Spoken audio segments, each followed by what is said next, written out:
오늘 함께 나눌 말씀은 빌립보서 4장 2절에서 7절까지 말씀입니다. 빌립보서 4장 2절에서 7절까지 말씀.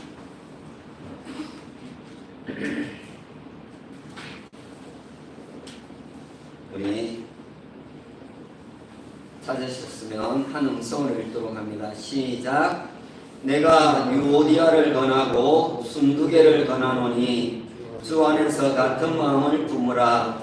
또 참으로 나와 멍에를 같이 한 내게 구하노니 복음에 나와 함께 힘쓰던 저 여인들을 돕고 또한 글레멘드와 그 외에 나의 동역자들을 도우라. 그 이름들이 생명책에 있느니라. 주 안에서 항상 기뻐하라. 내가 다시 말하노니 기뻐하라. 너희 관용을 모든 사람에게 알게 하라. 주께서 가까우시니라. 아무것도 염려하지 말고 다만 모든 일에 기도와 간구로 너희의 구할 것을 감사함으로 하나님께 아뢰라. 그리하면 모든 지각에 뛰어난 하나님의 평강이 그리스도 예수 안에서 너희 마음과 생각을 지키시리라. 아멘. 오늘도 예배 자리에 나오신 한 분 한 분을 진심으로 또 축복하고 사랑하고 환영합니다. 12월에 들어와서 섬김을 주제로 계속 말씀을 나누었는데요. 이 성탄의 계절에 나눔과 섬김이 회복되게 하옵소서. 이렇게 계속 우리 기도하고 또 그 나눔과 섬김을 실천할 수 있기를 주님의 이름으로 축복합니다. 늦었지만 성탄 인사 우리 나누도록 하겠습니다. 제가 24일 날 사랑의 교회에 그 성탄 2부 발표회를 하는 것을 이렇게 들었는데요. 오정현 목사님께서 나오셔서 메리 크리스마스 그렇게 얘기를 하고 또 매일 크리스마스 그러시더라고요. 우리도 그렇게 한번 인사하기를 원합니다. 메리 크리스마스, 매일 크리스마스 이렇게 우리 인사 나눕니다. 시작. 메리 크리스마스, 매일 크리스마스. 네. 우리 즐거운 크리스마스가 매일매일 그렇게 있어지기를 주님의 이름으로 축복합니다. 우리가 하루 늦었지만 미국은 오늘이 전도사님 미국에는 오늘이 25일인 주도 있지요. 예. 미국은 오늘 지금 이 시간에 축하 예배를 또 드리는데도 있을 겁니다. 사실 오늘 본문은 지난 4월 18일 주일에 염려 뽑고 평안 심기라고 하는 제목으로 이렇게 말씀 설교를 전한 그런 구절들입니다. 오늘은 기쁨과 감사로 섬깁시다. 이렇게 제목을 정해서 함께 은혜를 나누기를 원합니다. 기쁨과 감사로 섬깁시다. 그렇게 제목을 정해서 함께 은혜를 나누도록 하겠습니다. 기쁨과 감사로 섬기는 것과 또 억지로 마지못해서 섬기는 것은 엄청난 차이가 있습니다. 기쁨과 감사로 섬길 때 우리에게 그것이 큰 복이 됩니다. 우리의 섬김은 크게 보면은 세 방향으로 향하게 된다 이렇게 말할 수가 있습니다. 첫째는 성삼위, 성부 하나님, 성자 예수님, 성령 하나님 이 삼위 하나님을 섬겨야 합니다. 두 번째는 교회와 성도들을 섬겨야 합니다. 세 번째는 이웃과 세상을 섬겨야 합니다. 이렇게 크게 보면 우리의 섬김의 방향은 세 곳으로 흘러가게 되는 것을 볼 수가 있습니다. 곧장 오늘 본문으로 들어가도록 하겠습니다. 2절에 보시면은 바울은 빌립보 교회에 두 여성 지도자들이라고 할 수 있는 요디아와 순두개에게 주 안에서 같은 마음을 품으라 이렇게 권면을 하고 있습니다. 빌립보 교회 여성 파워가 대단했던 것 같은데 요디아와 순두개는 교회의 리더였던 것 같습니다. 이는 주님을 섬기고 또 교회와 성도들을 섬기고 이웃과 세상을 섬길 때 같은 마음을 품고 섬겨야 한다는 그런 권면의 말씀이 되겠습니다. 여러분, 나를 드러내고자 할 때는 우리는 같은 마음을 품을 수가 없습니다. 그러나 주님을 드러내려고 하면은 우리는 얼마든지 같은 마음을 품게 됩니다. 왜겠습니까? 주님의 뜻은 하나이기 때문에 그런 거예요. 그렇기 때문에 우리는 같은 마음을 품을 수가 있게 된다라는 것입니다. 늘 주님을 기쁘시게 하도록 같은 마음을 품고 우리 큰빛교회를 섬기고 주님을 섬기고 이웃과 세상을 섬길 수 있기를 주님의 이름으로 축원합니다. 3절에 보시면은 바울은 자신과盟예를 같이 한 자에게 저 여인들을 도우라 또 이렇게 권면을 하는 것을 볼 수 있습니다. 바울이 말하는 저 여인들에 대해서 아마도 2장에 나오는 요디아와 순두개를 가리키는 것으로 그렇게 대부분의 학자들이 추정을 하고 있습니다. 이들은 바울과 함께 복음을 위해서 온 열정을 쏟았던 그런 여인들이었습니다. 하지만 늘 서로를 드러내려고 하니까 이 두 여인을 불러다가 겸손히 소리 없이 주의 일을 할 것을 그렇게 권면을 하도록 한 것입니다. 바울이 불러서 권면을 했지만 사람이라는 게 그렇지 않습니까? 한 번, 두 번 얘기한다고 해서 잘 이렇게 변하지를 않는 거예요. 그래서 계속해서 그렇게 권면을 해주라는 거예요. 이것은 여인들을 도운 것이 됩니다. 좋은 중재 역할을 한 것이기 때문에 그렇습니다. 어쩌면 교회에서 목회자나 우리 장로님들의 역할이 그런 것이 아니겠나 그런 생각을 해봅니다. 자, 3절에 이어지는 부분을 보시면 또한 글레멘드와 그 외에 나의 동역자를 도우라 이렇게 권면을 하는 것을 볼 수 있습니다. 저 여인들, 그 두 여인들을 포함하여서 그들을 도와야 하는 이유가 3절 끝에 나옵니다. 그 이름들이 생명책에 있느니라 이렇게 말을 하고 있습니다.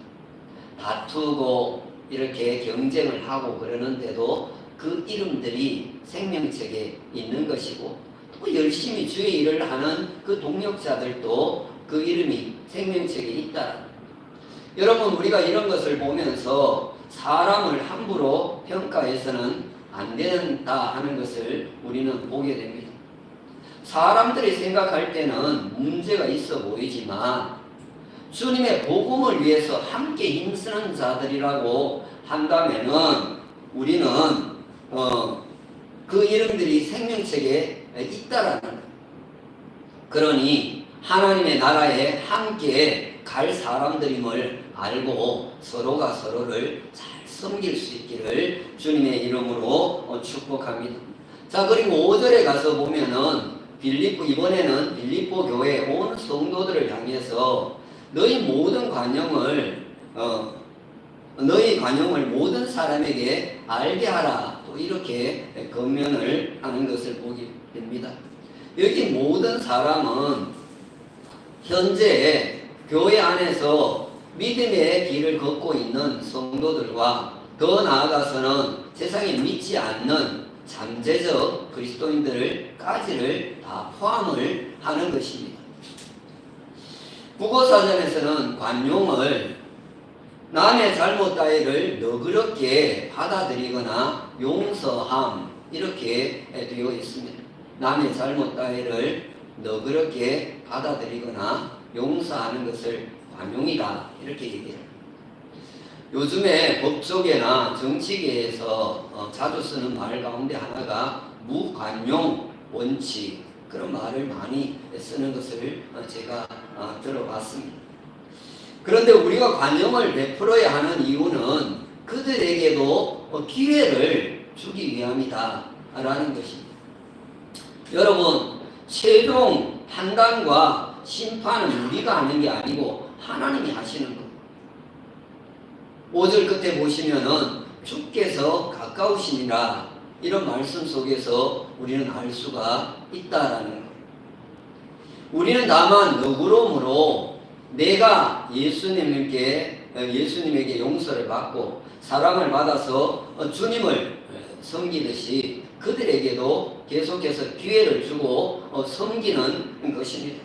우리가 할 일은 오직 우리의 관용을 모든 사람들에게 알도록 하는 거예요. 참 예수 믿는 사람들이 역시 통이 크구나, 마음이 넓구나. 교회 안에서도 저렇게 마음이 넓고 세상 사람들에게도 참 관대하구나. 그런 소리를 우리가 들으면서 믿음 생활을 해가야 돼. 그러면 되는 것입니다. 자, 오늘은 특히 예배와 관련된 이 섬김에 대해서 좀 생각을 해보려고 합니다. 우리는 섬길 때에 기쁨과 감사로 나아가야 한다라는 거예요.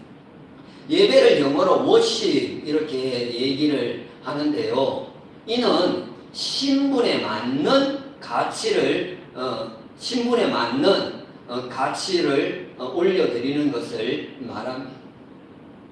우리는 하나님께, 예수님께, 성령님께 그분들의 신분에 맞는 영광을 올려드려야 된다. 높은 분에게 우리가 영광을 올려드릴 때와 낮은 사람에게 올려드릴 때가 다르지 않겠어요? 우리는 최고의 신분에 맞는 그 영광을 이 삼위 하나님께 올려드려야 된다라는. 또한 예배를 서비스라고도 얘기를 합니다. 어떤 교회의 주보를 보면은 서비스 이렇게 되어 있는 것을 보게 돼요. 섬기는 거예요. 예배는 섬기는 거예요. 오늘 이 가장 중요한 예배를 중심으로 해서 좀 살펴보려고 하는데요. 제일 먼저는 마태복음 2장에 나오는 동방박사들의 예배를 통한 섬김에 대해서 살펴보겠습니다. 그들은 선명하지도 않는 어렴풋한 그런 지식을 가지고 이 땅에 오시는 만왕의 왕 되시는 예수님을, 아기를 찾아 나서게 됩니다. 그들은 동방으로부터 먼 길을 긴 시간이 걸려 별의 인도함을 따라서 예루살렘에 도착을 하게 됩니다. 수도인 그곳에서 예수님께서 탄생하실 것이다, 그렇게 여겨서 달려온 것입니다. 박사들이 예루살렘에 이르러서 이렇게 얘기를 합니다. 마태복음 2장 2절입니다. 유대인의 왕으로 나신 이가 어디 계시냐?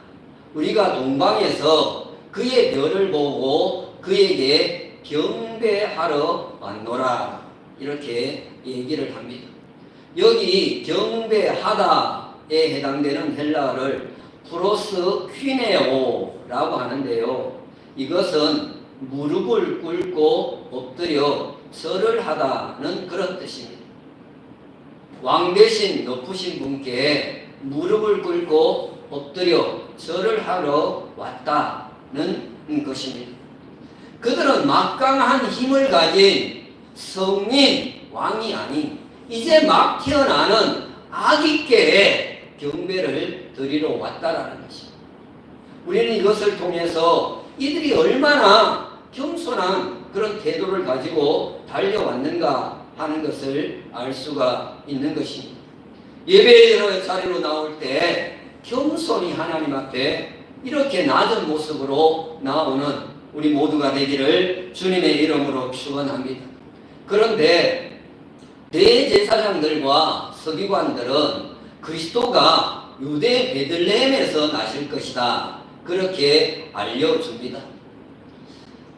놀라운 것은 그들은 동방 박사들에게 그렇게 알려주는 것만으로 끝나고 아기 예수님을 찾아 나서서 섬기려고 하지를 않았다라는 것입니다. 여러분, 우리는 아는 것으로만 끝나서는 소용이 없다라는 거예요. 알고 믿는 우리 금빛교회 성도들 되기를 주님의 이름으로 축원합니다. 아무리 많이 성경에 대해서 알아도 소용이 없어요. 알고 믿어야 한다. 그때 헤롯이 박사들에게 전혀 자기 마음에도 없는 말을 합니다. 마태복음 2장 8절 말씀입니다. 가서 아기에 대하여 자세히 알아보고 찾거든 내게 보하여 나도 가서 그에게 경배하게 하라. 이렇게 말을 합니다. 이는 새빨간 거짓말입니다.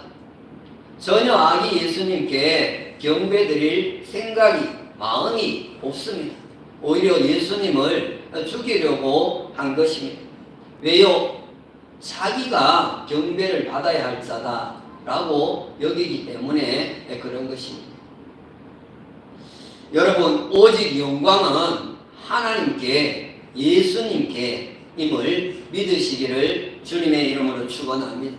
자, 동방 박사들은 별의 인도함을 따라 인도함을 받아 이렇게 따라가다가 별이 아기 예수님이 계신 그 집 위에 서 있는 것을 보고 매우 크게 기뻐하고 기뻐했다. 이렇게 말을 하고 있습니다. 최상급의 기쁨의 표현을 하고 있다. 매우 크게 기뻐하고 기뻐했다라는 것입니다. 그들이 그토록 찾던 예배의 대상인 예수님을 만날 수 있었기 때문에 그런 것입니다. 여러분, 주님을 섬길 수 있는 것은 우리는 최고의 기쁨으로 여겨야 한다라는 거예요. 최고의 분께 경배를 드릴 수 있는 것은 아무나에게 주어진 기회가 아니기 때문에 그런 것입니다. 이것은 은혜이고 이것은 하나님이 주신 선물이다 라는 것입니다. 그래서 우리는 감격하여 섬길 수 있기를 주님의 이름으로 축복합니다. 자, 2장 11절에 가서 보시면은 동방박사들은 집에 들어가 아기와 그의 어머니 마리아가 함께 있는 것을 보고 엎드려 아기께 경배를 드렸다. 이렇게 말씀을 하고 있습니다. 여러분, 설사 예수님을 낳은 분이라고 하더라도 마리아는 결코 예배의 대상이 아니다라는, 사람은 예배의 대상이 될 수가 없습니다. 여러분, 예배는 방금 보셨듯이 몸으로 섬기는 것입니다. 엎드려 경배해야 합니다. 몸에 드림이 없는 예배는 참된 예배일 수가 없습니다. 마음으로만 드리면 되지 아닙니다. 몸으로 드리지 않는 예배는 참된 예배일 수가 없다라는 것입니다. 몸을 드리되 마음을 담아서 드리는 예배가 가장 좋은 예배가 되어지는 것입니다. 자, 몸으로 예수님께 경배를 드린 다음 동방박사들은 보배합을 열어서 황금과 유황과 몰약을 예물로 드리게 됩니다. 이는 미리 준비된 예물입니다. 준비하고 드려야 억지나 인색함으로 드리지 않을 수가 있습니다. 주머니에 손을 넣었는데 10,000원짜리 나오고 5,000원짜리 나오면 당황스럽지 않습니까? 누가 보기라도 하면. 그러니까 인색하거나 억지에 내는 거예요. 미리 준비하는 예물이 하나님께 좋은 예물이 됩니다. 준비한 예물이 즐기한 예물이 되는 것입니다. 내가 기쁨으로 준비하여 드릴 때 받으시는 주님도 기뻐하시지를 않겠습니까? 사실 앞에서도 잠깐 언급을 했지만 예배는 신분에 맞는 최고의 가치를 올려드리는 것이다. 그렇게 얘기를 했습니다. 이런 의미에서 오늘 동방 박사들이 드린 이 황금과 위안과 몰약은 가치에 맞는 예물이다. 그렇게 말할 수가 있습니다. 자, 오늘 동방 박사들은 먼 길을 달려왔고 예수님을 만날 수 있음에 매우 크게 기뻐했고 또 온 몸과 마음을 들여 경배드렸고 최고의 예물을 올려드렸다는 것입니다. 수많은 유대인들을 제쳐두고 이방인들인 자신들에게 이 주님을 섬길 수 있는 기회가 주어진 것에 대해서 감사하는 마음도 가지고 그렇게 드렸을 것입니다. 여러분, 여기에는 어떠한 부득이함도 강요도 없었다라. 누가 억지로 끌어서 예배의 자리로 나온 게 아닙니다. 이 모든 것들은 자원함으로 기꺼이 드린 것입니다. 우리의 예배가 이런 기쁨과 감사의 예배이기를 주님의 이름으로 축원합니다. 두 번째로 생각할 사람들인데요. 마리아와 마르다의 섬김에 대해서 생각해 보려고 합니다. 누가복음 10장 38절 이하에 보시면은 언니 마르다와 동생의 마리아의 섬김 이야기가 나옵니다. 이 명화와 이 신정의 섬김, 그렇게 말해도 되겠지요. 오빠가 나사로입니다. 잘 아는 죽었다가 살아난 나사로. 이들은 베다니라고 하는 그 촌 동네에서 살았습니다. 성경에 부모 이야기가 전혀 언급되어지지 않는 것으로 보아서 어쩌면 고아였을지도 모릅니다. 그런데 중요한 것은 예수님께서 이 집에 자주 신방을 가셨다라는 거예요. 신방 가면 편한 집이어서 그랬을 수도 있고 아니면은 어렵게 사는 그 가정에 대한 주님의 긍휼의 마음 때문이었다. 고도 볼 수 있을 것입니다. 어쨌든 이들은 주님의 사랑을 받는 자들이면은 틀림이 없었습니다. 주님께서 오셔서 가정 예배를 드리게 됩니다. 그때 언니 마르다는 음식을 준비를 합니다. 봉사를 섬기는 거죠. 반면에 동생 마리아는 주님의 발 앞에 앉아서 양채같이 말씀만 경청을 했어요. 이건 언니 입장에서 이야기를 하는 거예요. 자, 마르다는 준비하는 일이 많아가지고 마음이 상당히 분주했습니다. 그리고 혼자 일하는 것 때문에 동생과 주님께 불만을 터뜨리게 됩니다. 왜 나 혼자 일하도록 저렇게 주님은 마리아에게 한마디 하지도 않지? 왜 동생은 나를 거들지 않지? 그렇게 된 거예요.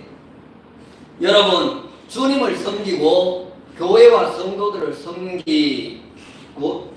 때 마음이 분주한 것은 좋지를 않습니다. 특히 무엇을 우선해야 하는지도 모르고 분주한 것은 더욱 좋지를 않다라는 거예요. 미리 해두든지 예배에 방해가 된다라고 여겨지면은 중단을 하는 게 맞는 것입니다. 그것이 좋은 편을 선택한 것이 된다라는 말씀을 듣는 것이 잘하는 것이고 섬기는 봉사하는 것이 덜 좋고가 아니라 그런 어떤 마음들이 생기는 그것이 좋지를 않다라는 거예요.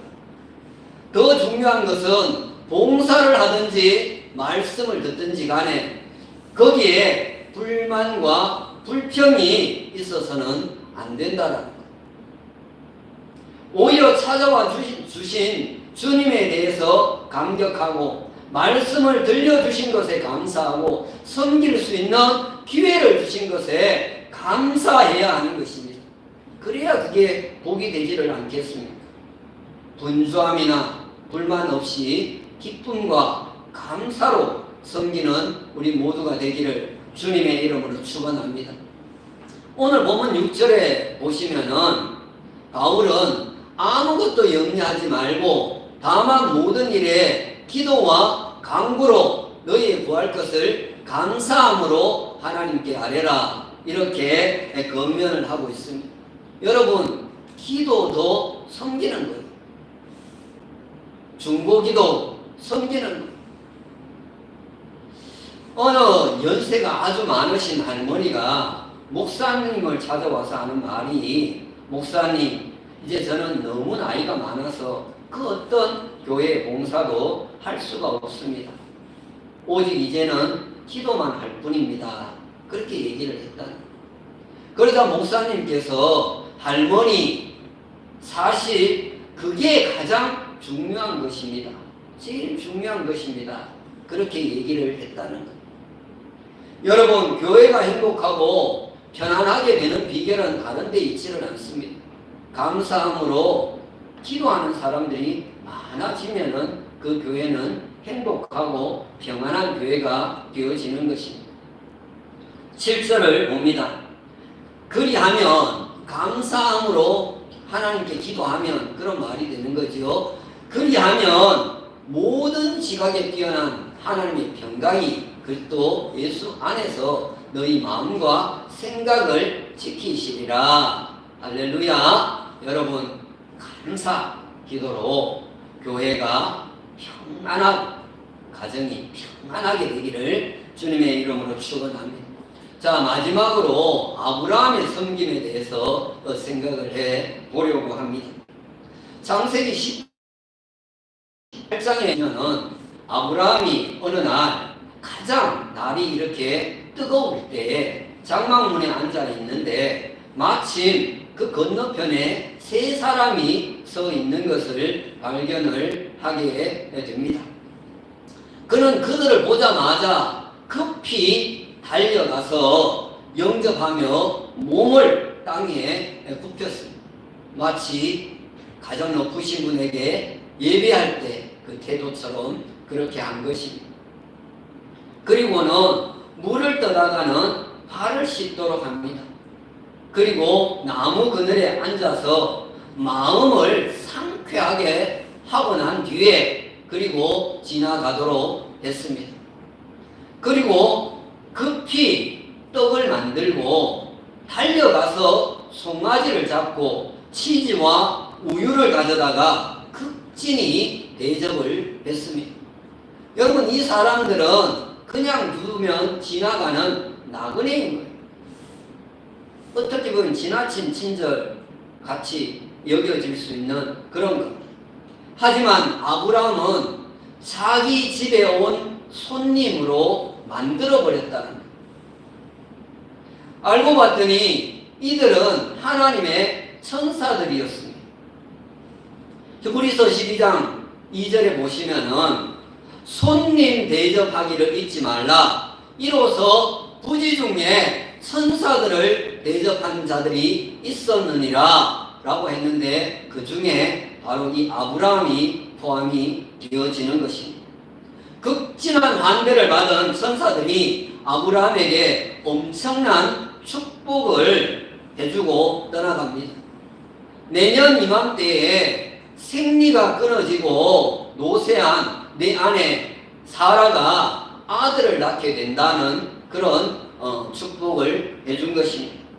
여러분, 아브라함과 사라에게는 이보다 더 큰 복이 없습니다.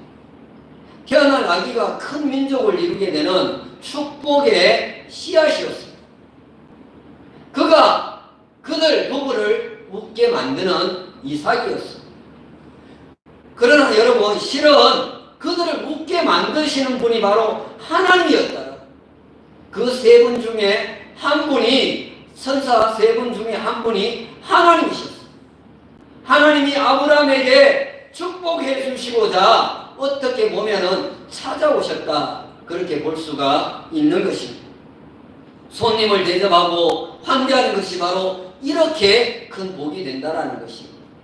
여러분, 교회는요, 새 가족, 새 식구들이 들어와야 부흥을 할 수가 있는 것입니다. 그래서 우리는 이들을 최고의 VIP 손님으로 대접을 해야 됩니다. 지금까지 우리가 그렇게 잘 하지를 못했다 할지라도 이제부터는 한 명의 교인이라도 외부에서 새신자가 들어왔을 때는 정말 아브라함이 했던 그런 친절을 가지고 그들을 섬겨야 된다는 것입니다. 요즘에는 사람들이 이 원두 커피를 많이 마시는 것 같습니다. 테이크아웃을 해서 이렇게 들고 다니면서 마십니다. 저도 커피를 요즘에 원두 커피, 아메리카노 커피를 많이 마십니다. 싼 것 마십니다. 저는 계절 중에서 봄을 좀 좋아하는 편입니다. 제가 한 번은 아이스 아메리카노 빅 사이즈 하나 주세요. 이렇게 주문을 했어요. 커피숍에 가서. 그랬더니 한 30대 중반 정도로 돼 보이는 여인이 예 알겠습니다 하면서 미소를 짓고 그렇게 웃으면서 이렇게 주는 것. 순간 주인인가 보다 하는 생각이 들어서 사장님이세요? 이렇게 물었더니 예 맞아요. 그러면서 또 웃는 것. 또 한 번은 다른 체인점에 갔을 때인데요. 너무 이렇게 자꾸 큰 것을 마시니까 이게 좀 속이 좋지 않아서 아이스 아메리카노 스몰 사이즈 하나 주세요. 이렇게 했는데 가만히 보니까 이렇게 좀 그 배달 주문이 밀려 있는 것 같더라고요. 근데 실제로는 사람들이 이렇게 서 있지는 않았어요. 그런데 그 종업원이 많이 밀려서 그러니 한 10분 정도 기다려주세요. 그러는 거. 알바하는 분이 혼자 이렇게 하고 있었어요. 10분씩이나 기다리기가 뭐해가지고 그냥 안 마시고 이렇게 올라왔는데 만일 주인이었다면은 제게 먼저 한 잔을 건네주었을 것이다. 그런 생각이 들었습니다. 그럼 중국집에 가면은 배달 주문보다 이 가게 이렇게 온 손님에게 먼저 늦게 와도 이렇게 주지를 않습니다. 사실 그 종업원도 그렇고 주인도 그렇고 저를 잘 알거든요. 배달 주문이면 온 손님에게 한 잔 정도는 중간에 이렇게 넣어줄 수가 있다라는 거예요. 또 한 번은 이런 경우도 있었어요. 알바생인데 유달리 제게 이렇게 웃으면서 친절하게 그렇게 해주는 거예요. 가만히 이렇게 알고 봤더니 그 뒤에 주인이 이렇게 있는 거예요. 여러분, 우리가 하는 것도 주님이 다 보고 계셔요. 여러분 섬길 때 제가 계속 요즘에 자주 하는 이야기, 주인의식이 필요합니다. 주인 노릇을 하는 게 필요합니다. 남을 부리는 그런 주인 노릇을 하는 사람이 아니고 주인의식이 필요하다. 그래야 친절하게 대할 수가 있게 되는 거예요. 내 집에 온 손님 친절하게 안 대합니까? 그저 와주는 손님이 고맙고 감사하고 그래서 기쁘고 웃음이 나야 참된 섬김이 되는 것입니다. 오늘 빌립보서 4장 4절을 결론으로 맺겠습니다. 주 안에서 항상 기뻐하라. 내가 다시 말하노니 기뻐하라. 주님을 예배로 섬길 때 기쁨이 넘치고 교회와 성도들을 섬길 때 기쁨이 충만하고 새로 오는 VIP 손님들을 섬길 때도 기쁨 가득한 그런 우리 모두가 되기를 주님의 이름으로 축복합니다. 섬김의 기회가 주어진 것에 대해 주 안에서 항상 기뻐하고 감사하는 그런 참된 섬김이 있기를 다시 한번 예수님의 이름으로 축원합니다. 오늘 주신 말씀을 생각하면서